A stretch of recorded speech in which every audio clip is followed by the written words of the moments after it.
this episode, we are moving into a part of vulnerability analysis that feels familiar at first and then quickly becomes different once you understand how cloud environments really work.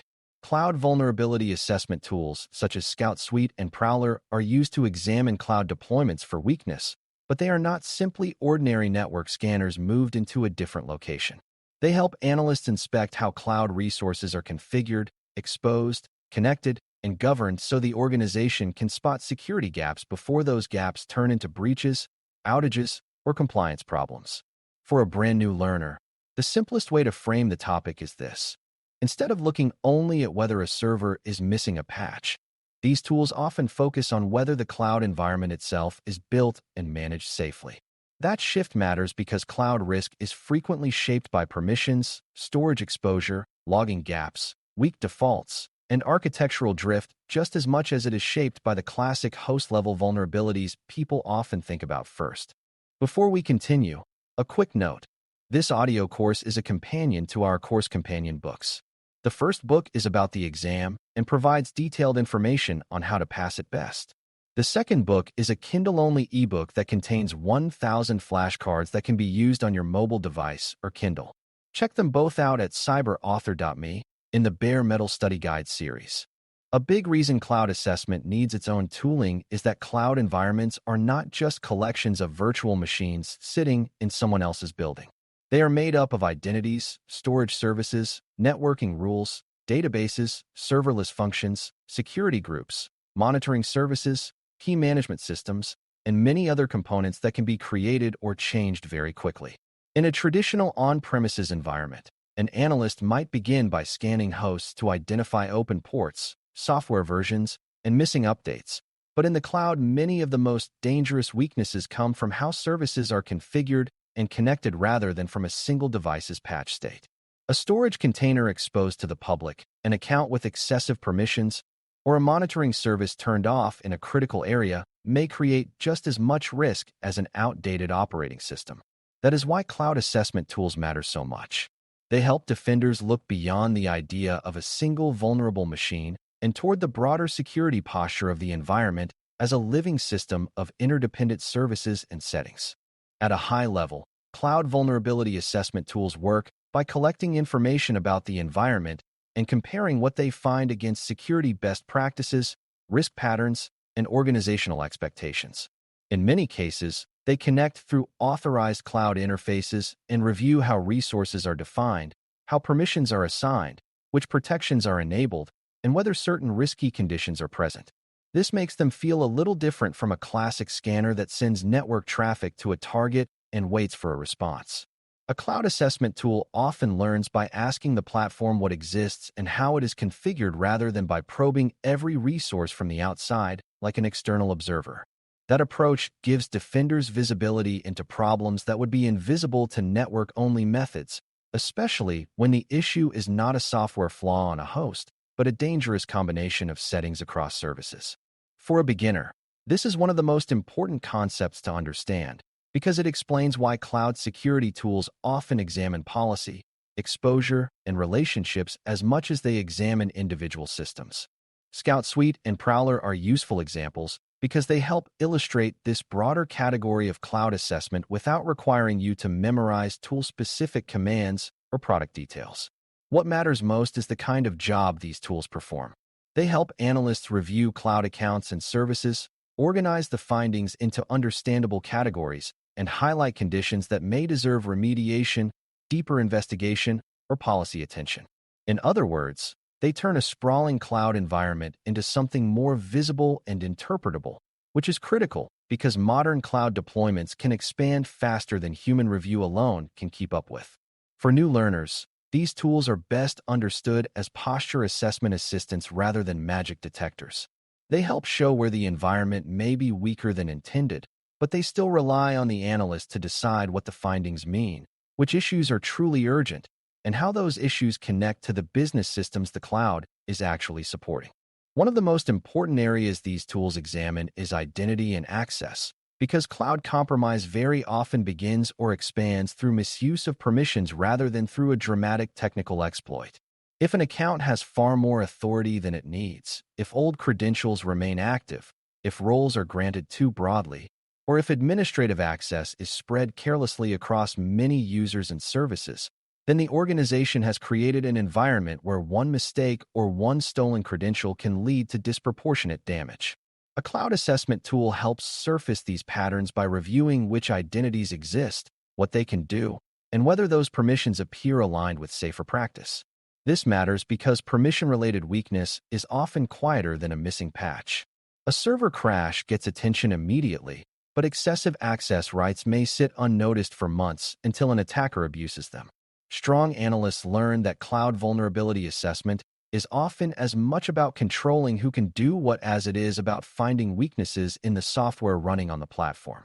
Data exposure is another major focus, and this is where cloud vulnerability assessment becomes very tangible for beginners because the consequences are easier to picture. Imagine a storage location meant for internal documents, backups, or application content that is accidentally made public or shared more broadly than intended. The issue may not involve malware, exploitation, or broken code at all. It may simply be a configuration decision that quietly exposes sensitive information to anyone who can reach it. Tools like Scout Suite and Prowler help look for this kind of condition by identifying resources whose visibility, access rules, or protective settings create unnecessary risk. The lesson here is that in the cloud, serious data loss can happen without a noisy intrusion if the environment is misconfigured badly enough. That is why these tools matter to defenders. They do not just help find what is broken in a technical sense. They help reveal whether important data is being placed behind the right barriers in the first place. Networking still matters in cloud security, but it often has to be understood in a more policy-driven way than many beginners expect. In a traditional setting, analysts may picture network vulnerability work as discovering hosts, open ports, and unexpected services across a physical or logical network. In the cloud, the same concerns still exist, but they are heavily influenced by virtual network design, security group rules, routing choices, public endpoints, and service exposure decisions that may be defined through templates or management consoles rather than cable layouts and hardware appliances. A cloud assessment tool helps analysts inspect whether resources that should be private are actually private, whether management interfaces are exposed too widely, and whether network boundaries reflect the organization's intended architecture. This is important because cloud environments can look neatly organized on paper while still allowing risky access paths in practice.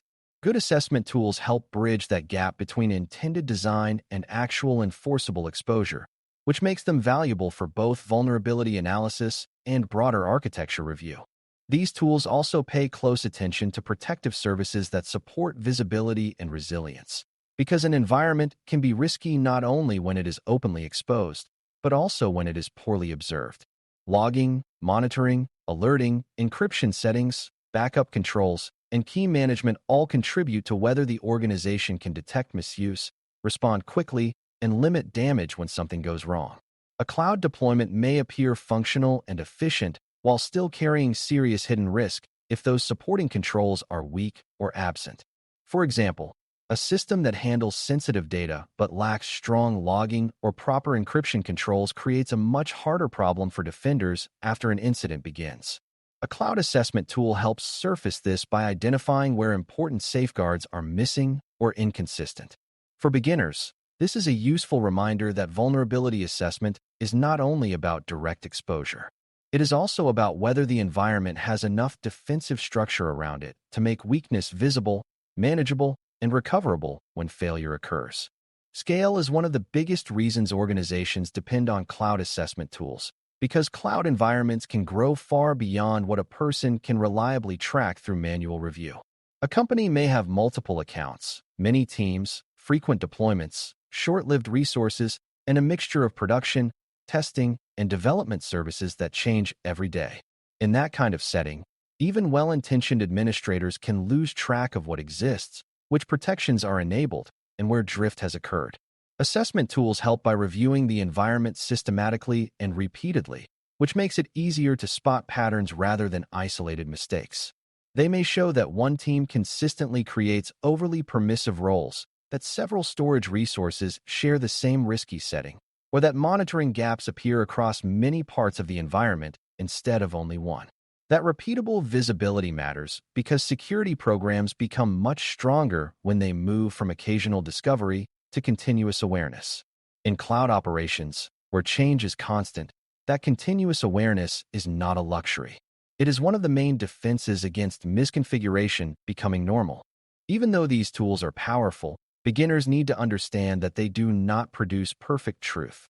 A cloud assessment result may highlight a condition that looks dangerous in general, but is partially offset by other controls the tool does not fully interpret. In other cases, the tool may miss an issue because it lacked sufficient visibility, because the environment changed after the assessment, or because the real problem depends on business logic and workflow rather than a simple configuration check. This means false positives and false negatives still exist in cloud assessment, just as they do in other forms of vulnerability analysis. A strong analyst therefore reads the output as evidence, not as a final verdict. The finding is important because it points the organization toward risk, but it still needs context and validation before leaders decide how urgently to act. That mindset is especially important in the cloud because complex environments can make isolated findings look either more frightening or less important than they truly are when viewed in full business context. That business context is what turns a posture finding into a meaningful risk judgment.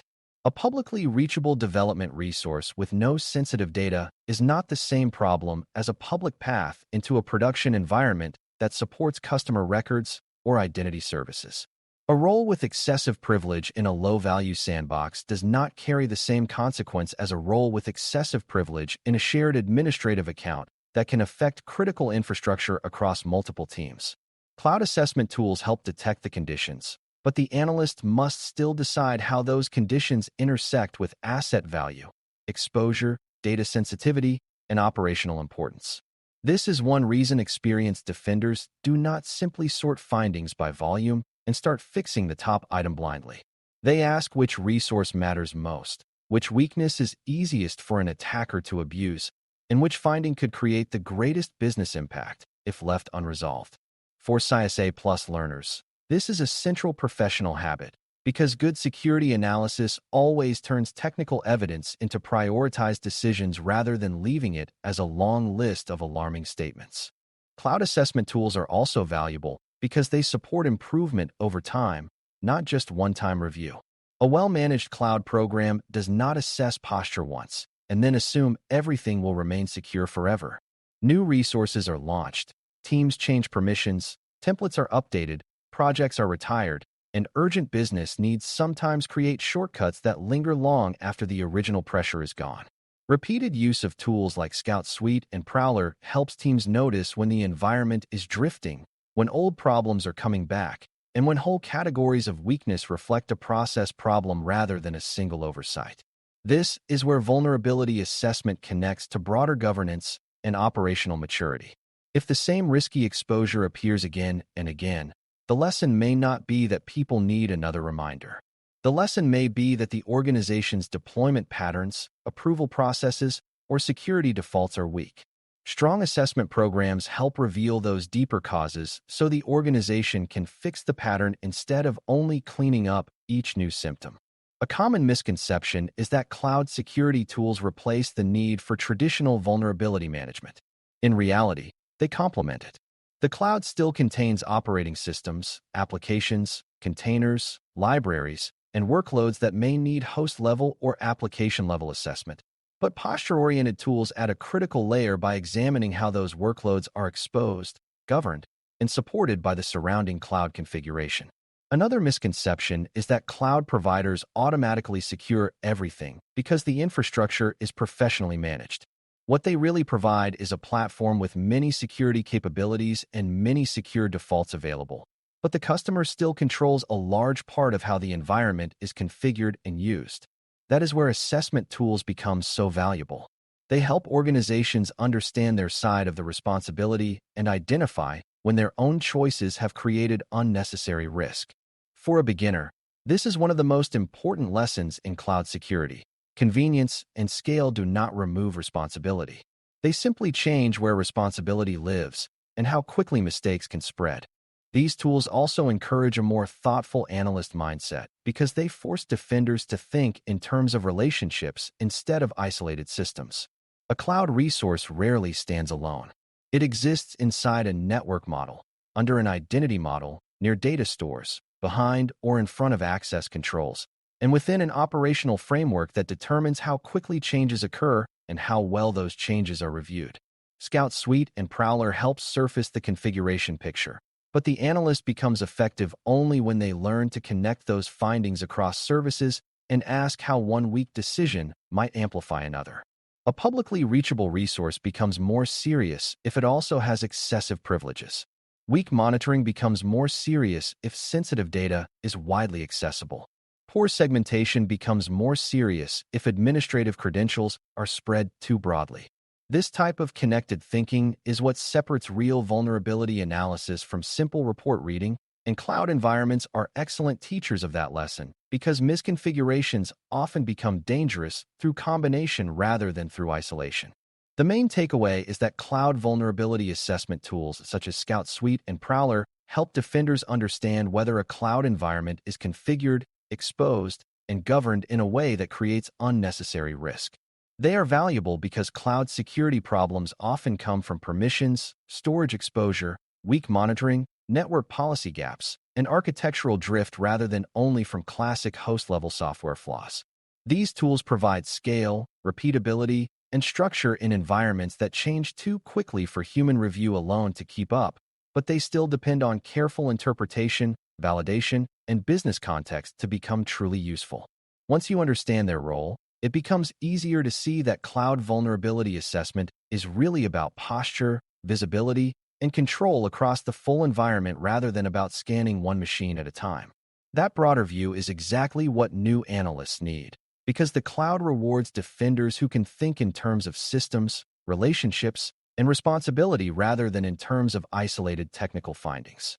When you carry that mindset forward, tools like these stop being product names and start becoming part of a much more mature way of understanding risk. Thanks for listening. For more audio courses, daily newsletters, and more, please visit baremetalcyber.com.